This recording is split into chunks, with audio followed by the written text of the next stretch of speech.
नमस्कार। आज देखेंगे आज जो पेपर हुआ है 025 849 उसके मैथ्स वाले पार्ट का सॉल्यूशन। देखते हैं पहला क्वेश्चन। पहले क्वेश्चन की बात करें तो पहला क्वेश्चन यहाँ दिया हुआ है। दो व्यक्ति समान दिशा में 3 किलोमीटर पर आवर तथा 6 किलोमीटर पर आवर की चाल से चलते हैं। एक पीछे से आती रेलगाड़ी, देखो पीछे से आएगी तो सेम डायरेक्शन होगी। एक पीछे से आती रेलगाड़ी उन्हें 9 सेकंड तथा 10 सेकंड में पार कर जाती है। रेलगाड़ी की चाल क्या होगी? देखो यहाँ पहली रेलगाड़ी जब ये रेलगाड़ी पहले व्यक्ति को जब पार करेगी तो स्पीड S-3 काउंट होगी। क्यों? कि सेम डायरेक्शन में जा रहे हैं। और एस मैंने यहाँ क्या माना है? रेलगाड़ी की स्पीड मानी है किलोमीटर पर आवर। ठीक है। दूसरे व्यक्ति को जब पार करेगी स्पीड काउंट होगी S-6 क्योंकि सेम डायरेक्शन में जा रहे हैं। अब ये तो बात होगी स्पीड की। समय की अगर मैं बात करूं तो पहले कंडीशन में 9 सेकंड लग रहे हैं, दूसरे कंडीशन में 10 सेकंड लग रहे हैं। ठीक है। 9 सेकंड और 10 सेकंड। ठीक है। अब मैं यहाँ से रेलगाड़ी की लंबाई निकालूं, डिस्टेंस निकालूं तो स्पीड इंटू टाइम। अब पहली कंडीशन से अगर रेलगाड़ी की लंबाई निकालेंगे तो यहाँ S-3 ये किलोमीटर पर आवर में है, इसको मीटर पर सेकंड में चेंज करूंगा 5/18 और समय दे रखा है 9। ऐसे ही दूसरी कंडीशन से अगर मैं लंबाई निकालूँ S-6 और ये इसको 5/18 में चेंज करूँ इंटू 10। ठीक है। ये रेलगाड़ी की लंबाई आ जाएगी। दोनों कंडीशन में बराबर ही आनी। 5/18 से 5/18 कैंसिल हो गया। अंदर सॉल्व करूंगा 9s-27। इसको सॉल्व करूंगा 10s-60। अब देखो एस वालों को एक तरफ रखेंगे तो दोनों का डिफरेंस आ गया एस, और 60 और 27 का डिफरेंस कितना आ गया 33 किलोमीटर पर आवर। एस बराबर 33 किलोमीटर पर आवर। कौन सा आंसर आ गया? C option. ये था आज के पेपर का क्वेश्चन नंबर 51। देखते हैं नेक्स्ट क्वेश्चन, क्वेश्चन नंबर 52।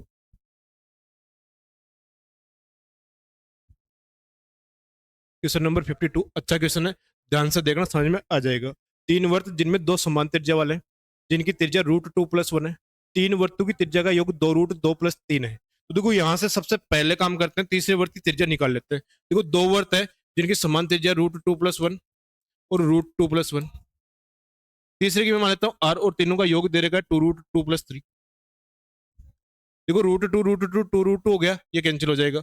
एक और एक दो हो गया, तीन में से दो जाएगा, कितना बचेगा? एक। तो यानी तीसरे वर्त की जो भुजा आई है वो आर बराबर 1 सेंटीमीटर आई। आर बराबर कितना आया है? 1 सेंटीमीटर। अब यहाँ ये पूछा है कि तीन वर्त है।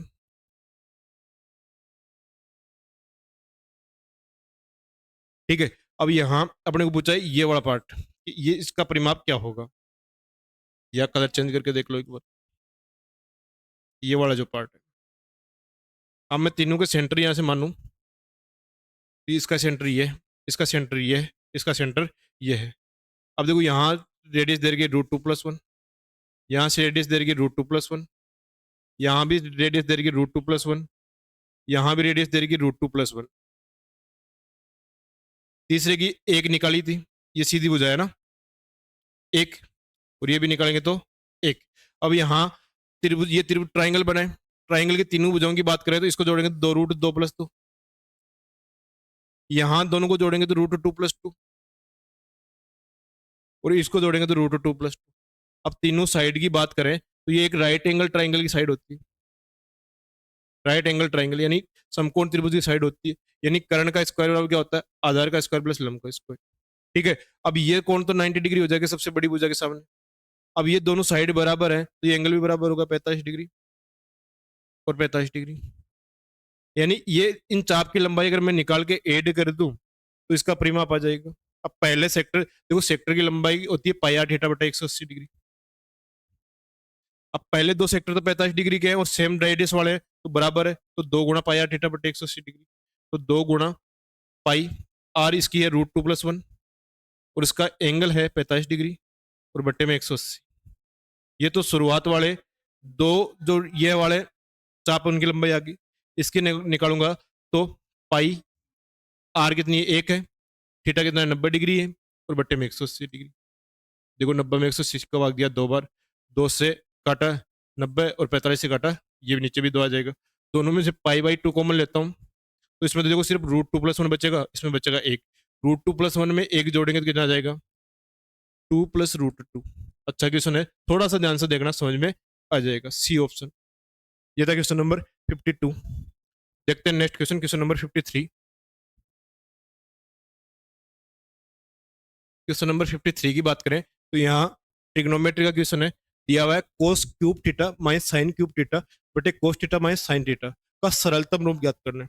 देखो एलजेब्रा में मैंने एक फॉर्मूला बताया था क्या, कि a cube minus b cube, इसका फॉर्मूला होता है a minus b, a square plus b square plus a B.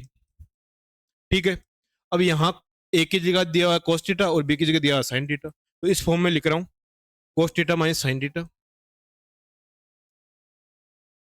अंदर आ जाएगा cos square theta plus sine square theta plus sign theta cos theta.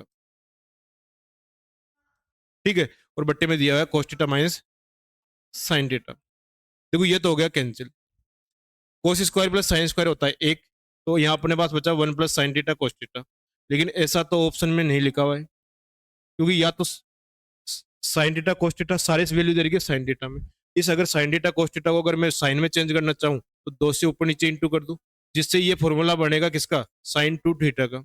Sign two theta का formula होता है two sine theta cos theta, और बट्टे में भाग दे दूं किसका, दो, और ऐसा तो बी ऑप्शन में लिखा हुआ है, ऑप्शन क्या आ जाएगा, बी।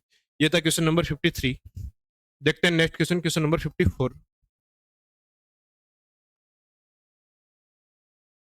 क्वेश्चन नंबर 54 की बात करें, एक व्यापारी वस्तुओं का मूल्य क्रय मूल्य से 20% अधिक अंकित करता है, तो यहां से देखते जाओ। देखो सीपीएम अगर मैं 100 मानूं तो एमआरपी कितना हो जाएगा, 120 हो जाएगा।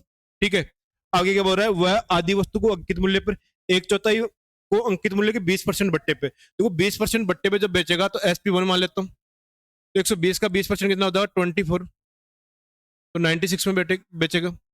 दूसरी कंडीशन में वो बेच रहा है 40% बट्टे पे, तो 120 का 40% निकालूंगा तो कितना आ जाएगा 48 आ जाएगा। देखो 20% 24 था तो 40% इसका डबल हो जाएगा, तो कितने में बेचेगा 72 में बेचेगा। तो यहां से देखो वो जब एमआरपी पे बेच रहा है तो प्रॉफिट हो रहा है 20% का, जब वो 20% बट्टे पे बेच रहा है तो लॉस हो रहा है 4% का। क्यों कि 100 की वस्तु कितने में बेच रहा है 96 में, जब वो 40% बट्टे पे बेच रहा है उसको लॉस हो रहा है 28% का। ठीक है, अब यहां से मैं टोटल वस्तुएं मान लेता हूँ 4, टोटल वस्तुएं कितने मान लेता हूँ 4। अब टोटल वस्तुएं अगर 4 है तो यहाँ बोला है आदि वस्तुओं को अंकित मूल्य पर, आदि वस्तु यानी 4 में से 2 वस्तु अंकित मूल्य पर, तो कितने प्रॉफिट होगा 20%। ठीक है, एक चौथाई मतलब 4 का 1/4 कितना हो जाएगा, एक, 4% लॉस पे। अब बची हुई कितनी एक, वो कितने लॉस पे 28% पे, वो किसके बराबर होगा, टोटल के प्रॉफिट परसेंट, टोटल कितनी है 4 के P% के बराबर होगा। अब यहां से सोल्व करें 20 दूनी 40, 40 में से 4 गया 36, 36 में से 28 के कितना है 8%, 8% बराबर 4P आ गया, 4 से काटेंगे कितने आ जाएगा 2, तो प्रॉफिट परसेंटेज यहाँ से कितना आ गया 2%। और कौन सा ऑप्शन है, ए ऑप्शन है। अच्छा क्वेश्चन है, थोड़ा सा ध्यान से देखना, और आंसर क्या आ गया ए ऑप्शन। देखते हैं next question, question number 55। Question number 55 की बात करें तो यहाँ दिया हुआ है यूनिट डिजिट का क्वेश्चन है, और यूनिट डिजिट में देखो एक चीज गौर करोगे तो यहाँ ध्यान रखना, 6 की पावर कितनी भी करते हो 6 आता है, 1 की पावर कितनी करते हो 1 आता है, 5 की पावर कितनी भी कर दो 1 आता है, तो कुछ भी देखने की जरूरत नहीं है। इसकी यूनिट डिजिट होगी 6, इसकी होगी 1, और इसकी कितनी होगी 5, तो 6 और 1 7, 7 में से 5 की कितना आया 2, कौन सा ऑप्शन है, ए ऑप्शन है। ये था क्वेश्चन नंबर 55। देखते हैं next question, question number 56। Question number 56 की बात करें, दिए गए बिनु 3/5, देखो 3/5 की बात करें तो सोल्व करेंगे तो 0.60 आएगा। 7/9 देखो 1/9 0.11 होता है, तो 7/9 कितना जाएगा 0.77। 4/7 देखो 1/7 0.14 होता है, तो 4 से इंटू करेंगे 0.556। आगे दिया हुआ है 2/3, 2/3 की वैल्यू अपने पास याद है 0.66, और आगे बात करें 5/8 0.625, और इसमें सबसे बड़ी संख्या ये, सबसे छोटी संख्या ये, दोनों का डिफरेंस पूछा है, यानी 2 और 3 का डिफरेंस। 7/9 माइनस 4/7, एलसीएम है 9 7 63, 7 7 49, 9 चौका 36, 49 में 36 कितना है 13/63, डिफरेंस आ गया। कौन सा ऑप्शन है,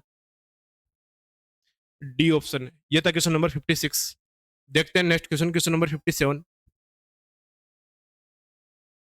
क्वेश्चन नंबर 57 की बात करें तो यहाँ दिया हुआ है 55 44 सेंटीमीटर स्क्वायर क्षेत्रफल वाले वर्ग की त्रिज्या का 3/14 3/14 भाग वर्ग की भुजा के बराबर है। तो पहले यहाँ से रेडियस निकालता हूँ इसकी, सर्किल की। पाई आर स्क्वायर बराबर दे रखा है 5544। देखो यहाँ 22/7 इंटू आर स्क्वायर 5544। देखो 22 से अगर मैं काटूँ तो ये 2 बार 5 बार 252। आर स्क्वायर बराबर कितना आ गया 252 को मैं 36 × 7 लिख दूँ, इंटू 7। 36 का रूट हो गया 6 और 7 2 बार तो 1 आ जाएगा। आर बराबर कितना आ गया 42 सेंटीमीटर। अब यहाँ से मैं अगर वर्ग की साइड ए मान लूँ तो 42 का 3/14 उसकी साइड आ जाएगी 9 सेंटीमीटर। इसका एरिया जो होगा वो आयत के क्षेत्रफल के बराबर होगा। 9 का स्क्वायर बराबर क्या होगा लंबाई इंटू चौड़ाई। 81 लंबाई पूछिए, चौड़ाई दे रही है 6 सेंटीमीटर। एल बराबर कितना आ जाएगा 81/6 13.5 सेंटीमीटर। कौन सा ऑप्शन है? C option. ये था क्वेश्चन नंबर 57। देखते हैं नेक्स्ट क्वेश्चन, क्वेश्चन नंबर 58।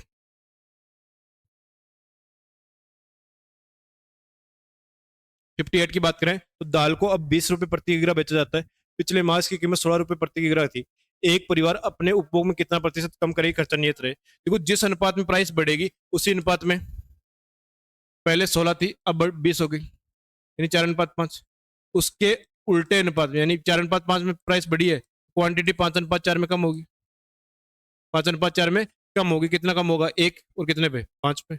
और 1/5 की परसेंटेज वैल्यू की बात करें तो कितनी होती है? 20%। कौन सा ऑप्शन है? A option. ये था क्वेश्चन नंबर 58। देखते हैं next question, question number 59।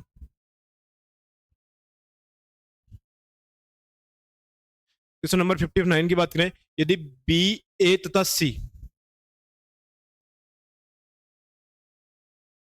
B, ए तथा सी का गुणोत्तर माध्य है तो a square minus b square plus c square बटे ए की पावर -2 माइनस बी की पावर -2 प्लस सी की पावर -2 का मान क्या होगा? देखो यहाँ गुणोत्तर माध्य, तो गुणोत्तर माध्य क्या होता है? बी स्क्वायर बराबर ए सी, ये होता है। ये कंडीशन अपने को दी है और पूछा क्या है? ए की पावर 2 माइनस बी की पावर 2 प्लस सी की पावर 2। जो माइनस वाली है वो एक के बट्टे में चला जाएगी, 1/a² -1/b² प्लस 1/c²। अब यहाँ में अगर एलसीएम लूँ, ए square b square c square आ जाएगा। ए स्क्वायर से ए स्क्वायर कैंसिल हो गया, बी स्क्वायर सी स्क्वायर बचेगा। माइनस बी स्क्वायर से बी स्क्वायर कैंसिल हो जाएगा, ए स्क्वायर सी स्क्वायर बचेगा। सी स्क्वायर कैंसिल हो जाएगा, बचेगा क्या? A square b square. और ऊपर क्या दिया हुआ है? A square minus b square plus c square. ठीक है। अब यहाँ देखो इसका स्क्वायर करूँ तो बी की पावर 4 बराबर ए स्क्वायर सी स्क्वायर। ठीक है, यानी जहां ए स्क्वायर सी स्क्वायर लिखा हुआ वहां लिख दूं बी की पावर 4। यहाँ बी की पावर 4 लिखोगे तो देखो सब में बी स्क्वायर कॉमन आ जाएगा, तो a square b square c square तो ऊपर आ गया। A square minus b square plus c square. यहाँ बी की पावर 4 लिखने के बाद नीचे वालों में से बी स्क्वायर कॉमन आ रहा है। बी स्क्वायर क्या आ रहा है? कॉमन आ रहा है। बी स्क्वायर कॉमन आ रहा है तो यहाँ बचेगा सी स्क्वायर माइनस यहाँ बचेगा बी स्क्वायर और यहाँ बचेगा ए स्क्वायर। देखो ऊपर और नीचे सेम लिखा हुआ है तो ये तो कैंसिल हो जाएगा। यहाँ बी स्क्वायर से बी स्क्वायर कैंसिल हो गया, आंसर आया ए स्क्वायर सी स्क्वायर। और ऐसा तो ऑप्शन में नहीं लिखा हुआ ए स्क्वायर सी स्क्वायर, लेकिन ए स्क्वायर सी स्क्वायर की जगह क्या लिख सकते हैं? बी की पावर 4। तो आंसर क्या आ जाएगा? बी की पावर 4। अच्छा क्वेश्चन है, ध्यान से देखना, समझ में आ जाएगा। ये था क्वेश्चन नंबर 59 और आंसर क्या आ गया? C option. देखते हैं नेक्स्ट क्वेश्चन, क्वेश्चन नंबर 60 की बात करें, ए बी और सी एक कार्य को व्यक्तिगत क्रमशः 8, 12 और 15 दिन में पूरा कर सकते हैं। लिख लो यहाँ 8, 12, 15। ए बी और सी, एलसीएम कितना है? 120। 120 में 8 का भाग दिया 15, 120 में 12 का भाग दिया 10, 120 में ये, तो टोटल वर्क 120 है। तीनों की एफिशिएंसी आ गई 15, 10 और 8। अब क्या बोल रहा है? ए और बी कार्य करना आरंभ करते हैं।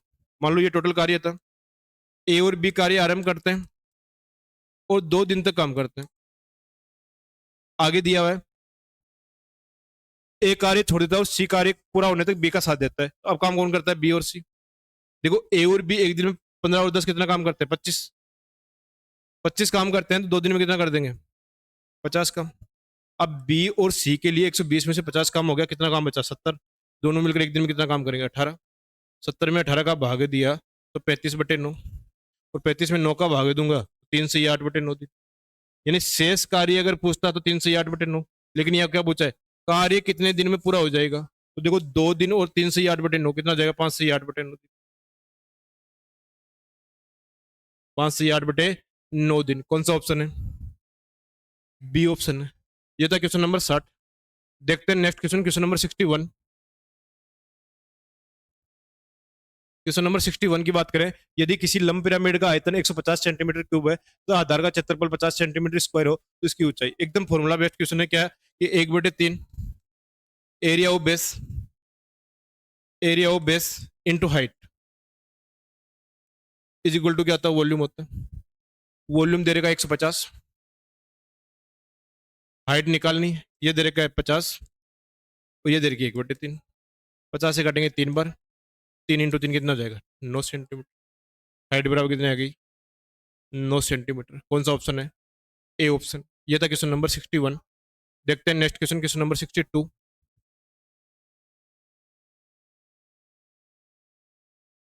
यहाँ दिया अंकित ने 1500 रुपए का निवेश 2 बैंकों में 2 वर्ष के लिए किया। पहले बैंक में 5%, दूसरे बैंक में 6% की दर से निवेश किया। ब्याज के रूप में 160 रुपए प्राप्त हुए। देखो 160 रुपए ब्याज प्राप्त हो रहा है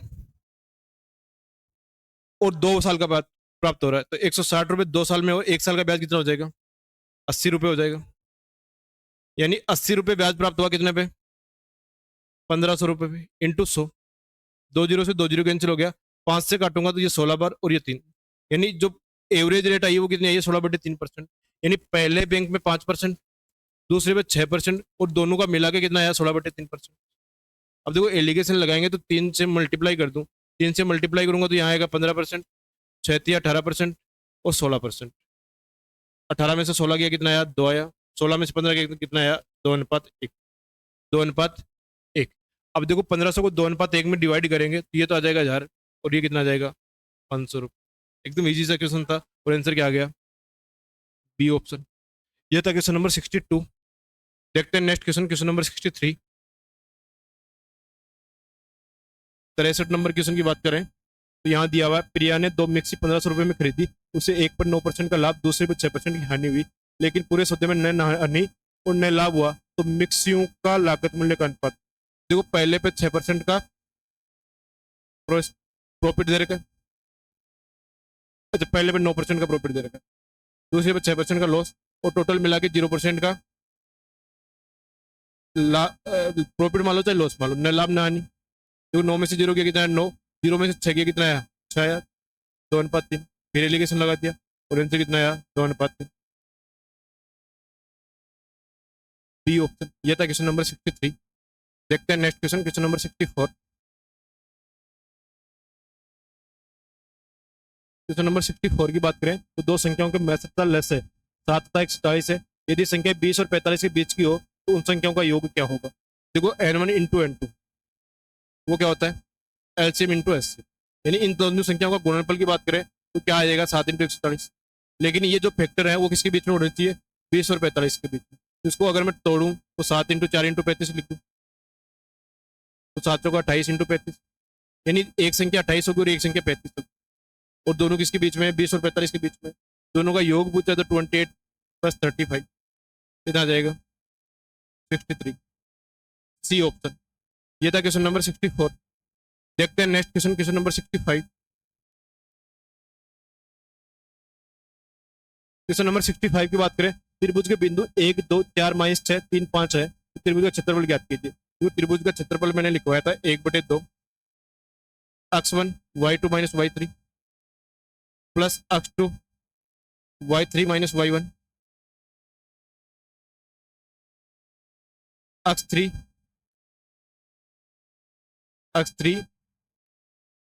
y1 - y2। ठीक है, अब यहां मान रखेंगे 1/2। x1 का मान कितना दे रखा है, 1। y2 - y3 की बात करें, 2 में से -6 में से -5 जाएंगे, कितना जाएगा, -11। तो ये था क्या, -11। 1 × -11 प्लस x2 कितना दे रखा है, 4। y3 - y1 5 में से 2 गया, कितना आया, 3 आया। Plus x3 3 into y2 - y3 mine अच्छा ये पूछा y1 माइनस y2, दो में से माइनस से माइनस करेंगे तो कितना आ जाएगा, 8 आ जाएगा। अब देखो 8 या 24, 24 और 12 36, 36 में 11 कितना है 25 बटे 2। सिर्फ फॉर्मूले में मान रखना था, ये फॉर्मूला अगर आपको याद है आगे सिर्फ फॉर्मूले में मान रखा है, और आंसर कितना आ गया 25 बटे 2 स्क्वायर यूनिट। ये था क्वेश्चन नंबर 65। देखते हैं next question, question number 66। Question number 66 की बात करें तो यहाँ दिया हुआ है P बराबर 2 साइन थीटा बटे 1 plus cos theta plus sine theta, Q बराबर कोस थीटा बटे 1 प्लस साइन थीटा, तो कौन सा सही होगा? क्योंकि यहाँ मैं थीटा बराबर 45 रख रहा हूँ जिससे आसान रहेगा। थीटा बराबर 45 रखूंगा तो साइन और कोस दोनों की वैल्यू क्या आ जाएगी, 1/√2 आ जाएगी। अब यहाँ 1/√2 रखूंगा तो देखो 2 में √2 का भाग दिया तो ऊपर तो क्या आ जाएगा, √2 आ जाएगा। क्या आ जाएगा, √2 आ जाएगा। तो 2 इंटू 1/√2, √2 आ जाएगा। नीचे लिखूंगा तो 1 प्लस 1/√2 प्लस 1/√2। देखो इन दोनों को जोड़ेंगे तो ये कितना आ जाएगा, 2/√2 हो जाएगा। और 2 में √2 का भाग देंगे तो कितना आ जाएगा, √2। तो P का मान यहाँ से आया √2 बटे √2 प्लस 1। Q का मान अगर मैं यहाँ से निकालूं तो देखो यहाँ कोस थीटा 1/√2 आ गया, 1 प्लस 1/√2। यहाँ से सोल्व करेंगे तो 1/√2 बटे √2 प्लस 1/√2। √2 से √2 कैंसिल हो जाएगा। Q का मान कितना आ जाएगा, 1/√2 प्लस 1। सिर्फ थीटा बराबर 45 रखा है। अब यहाँ से P प्लस Q अगर मैं दोनों को ऐड करूँ तो देखो यहाँ से आएगा √2 प्लस 1 बटे में क्या आ जाएगा, √2 प्लस 1। तो आगे देंगे तो P और Q को ऐड करेंगे तो कितना आ जाएगा, एक आंसर आ जाएगा, डी ऑप्शन। ये था क्वेश्चन नंबर 66। देखते हैं next question, question number 67। Question number 67 की बात करें, क्वेश्चन नंबर 67 है, DI का क्वेश्चन है। क्या दिया हुआ है, सभी वर्षों में कुल कितना मुनाफा होगा। देखो मुनाफा प्रॉफिट के लिए यहाँ एक फॉर्मूला दिया है। प्रॉफिट क्या होगा, लाभ बराबर विक्रय माइनस खर्च, यानी सेल्स माइनस एक्सपेंसिव। यहाँ दिया हुआ है, देखो विक्रय कहाँ दिया हुआ है, ये वाला, और खर्च कौन सा दिया हुआ है, ये वाला। तो देखो यहाँ प्रॉफिट की बात करें दोनों का डिफरेंस 5 है, यहाँ प्रॉफिट की बात करें दोनों का डिफरेंस 10 है, यहाँ प्रॉफिट की बात करें यहाँ डिफरेंस कितना है, 10 है, और यहाँ प्रॉफिट की बात करें तो यहाँ भी प्रॉफिट कितना है, 10। तो देखो 10 20 30, 30 और 5 35, जो टोटल प्रॉफिट हुआ है वो कितना हुआ है, 35। एकदम ईजी सा क्वेश्चन था, क्वेश्चन नंबर 67। देखते हैं next question, question number 68। Question number 68 है कि न्यूनतम प्रॉफिटेबिलिटी किस वर्ष में हुई है। देखो इसके लिए फॉर्मूला दिया है कि प्रॉफिट में भाग किसका देना है, सेल्स का भाग देना है।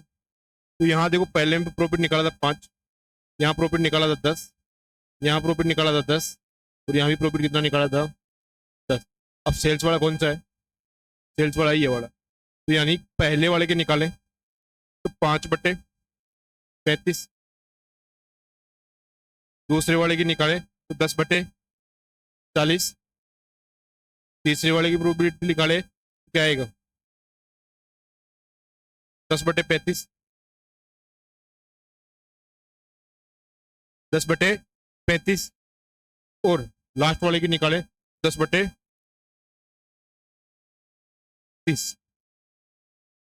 अब यहाँ जो पूछा है वो कौन सा है, कि न्यूनतम। देखो न्यूनतम की बात करें तो देखो ये 1/7 सबसे न्यूनतम है, क्योंकि ये 2/7 हो गया, ये 1/4 हो गया, और ये 1/3 हो गया। तो न्यूनतम की बात करें 1/7 वो कौन से में है, 2001 में। कौन से में है, 2001 में। कौन सा ऑप्शन है, सी ऑप्शन। और अगला जो क्वेश्चन आएगा वो आएगा मैक्सिमम का। तो मैक्सिमम देखें तो यहाँ देखो क्या है, 1/3। वो कौन से ईयर में, 1998 में। देखो यहाँ पूछा है उच्चतम प्रोबेबिलिटी कितनी थी। देखो मैक्सिमम निकाल, जो मिनिमम निकाली थी वो 2001 में, मैक्सिमम वो किसमें, 1998 में। ये था क्वेश्चन नंबर 69। देखते हैं next question, question number 70।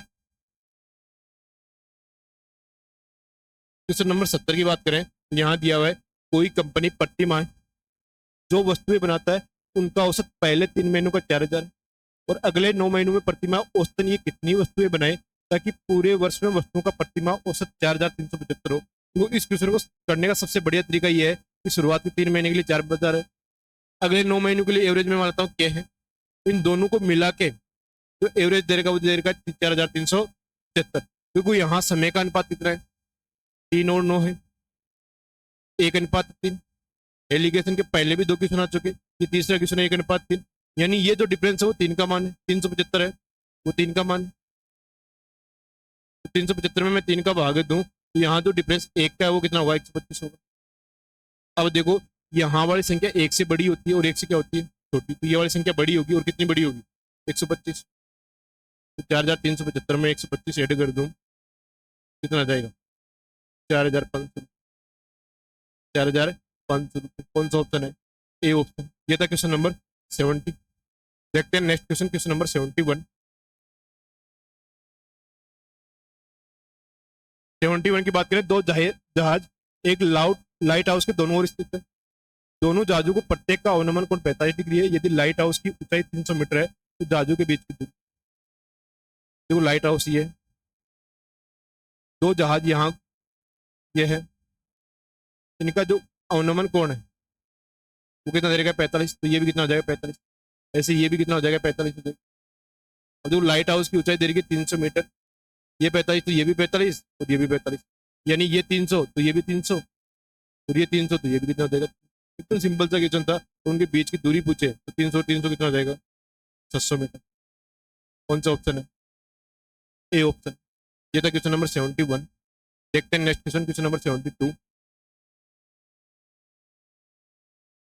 Question number 72 है, दिए गए उपयुक्त चित्र में पी तथा पीबी दिए गए वर्ग पर स्पर्श रेखाएं एसी पीबी के समांतर है। यदि कोण ए पीबी बराबर 60 डिग्री है तो कोण ए बी सी का मान क्या होगा। क्योंकि यहाँ देखोगे तो यहाँ मैं सेंटर से इस स्पर्श रेखा को मिला रहा हूँ, और ये पूरा एंगल कितना होगा, रेडियस का स्पर्श रेखा के साथ 90 डिग्री है। ये भी कितना हो गया, 90 डिग्री हो गया। 90 डिग्री है तो 90 90 कितना हो गया, 180, और 60 कितना हो गया, 240। तो ये कितना बच गया, 120 डिग्री बच गया। ये एंगल कितना हो गया, 120 डिग्री हो गया। अब देखो ये भी रेडियस है और ये भी रेडियस, तो ये कितना हो जाएगा, ये 30 है, तो ये भी कितना हो जाएगा, 30। अब सेंटर सामने वाले एंगल को विभाजित करता है तो ये 30 डिग्री हो जाएगा। पूछा कौन सा कोण है, कोण ए बी सी, 30 और 30 कितना हो जाएगा, 60 डिग्री। कौन सा ऑप्शन है, डी ऑप्शन। ये था क्वेश्चन नंबर 72। देखते हैं next question, question number 73।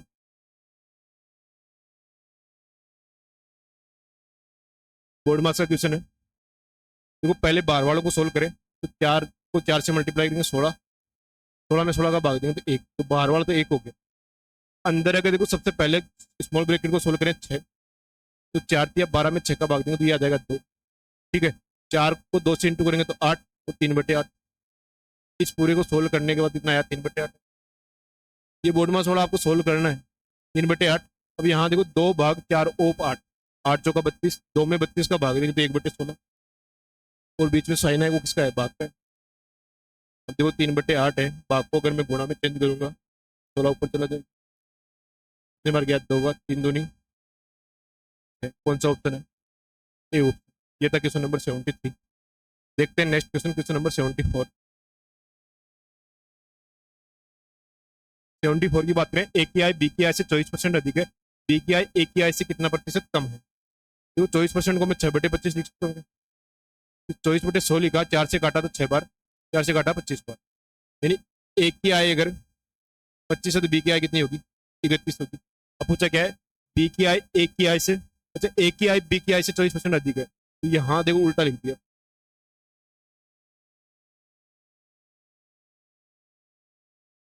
B को 25 लिख दो तो ये 31 लिख दो। अब देखो बी की आय ए की आय से कितना कम है, 6 कम है, और किससे, 31 से, और परसेंटेज में जरूरत है इंटू 600/31%। कौन सा ऑप्शन है, डी ऑप्शन। अब देखते हैं आज का पेपर का लास्ट क्वेश्चन 025849। ठीक है, क्वेश्चन नंबर 25 पे, a square plus b square plus 64 c square plus 16 c plus 3 बराबर 2a प्लस बी। देखो यहाँ से इस क्वेश्चन को मैं ए स्क्वायर के साथ इस तरफ जो 2a है साथ लिख लेता हूँ, ए स्क्वायर माइनस 2a प्लस 1। ऐसे में बी स्क्वायर के साथ जो इस तरफ 2b है इसको लिख लूँ, माइनस 2b प्लस 1। देखो 10 था उसमें एक यहाँ लिख दिया, एक यहाँ लिख दिया, अब कितना बच गया, 16 सी square, 64 c square plus 16 c plus 1 बराबर 0। अब इस इक्वेशन को इस तरीके से लिखोगे तो भी कोई दिक्कत नहीं है, वापस सोल्व करोगे वही बनेगा। यहाँ देखो ये a-1 का स्क्वायर है, ये b-1 का स्क्वायर है, प्लस ये 8c+1 का स्क्वायर बराबर 0। अब तीन स्क्वायर का योग 0 है, मतलब तीनों अलग अलग 0 होंगे तभी इनका योग 0 होगा। यानी यहाँ से a बराबर कितना आ जाएगा 1, b बराबर आ जाएगा 1, यहाँ 8c+1, 8c+1 बराबर 0 रखूँ तो c बराबर कितना आ जाएगा -1/8, c बराबर कितना आ गया -1/8। अब यहाँ मान रखना a की पावर 7, b की पावर 7, देखो 1 की पावर कितनी भी कर दो 1 की आएगी, तो ये तो 4 + 1 सी स्क्वायर, देखो -1/8 का स्क्वायर करेंगे तो 1/64 हो जाएगा, 1/64 प्लस 8 × 1/64, ये काटेंगे तो कितनी बार जाएगा 8 बार जाएगा, 4 और 1 5, 5 से 1/8। कौन सा ऑप्शन है? B option. ये था 025 849 के मैथ्स वाले पार्ट का सॉल्यूशन। ठीक है, आज के लिए इतना ही।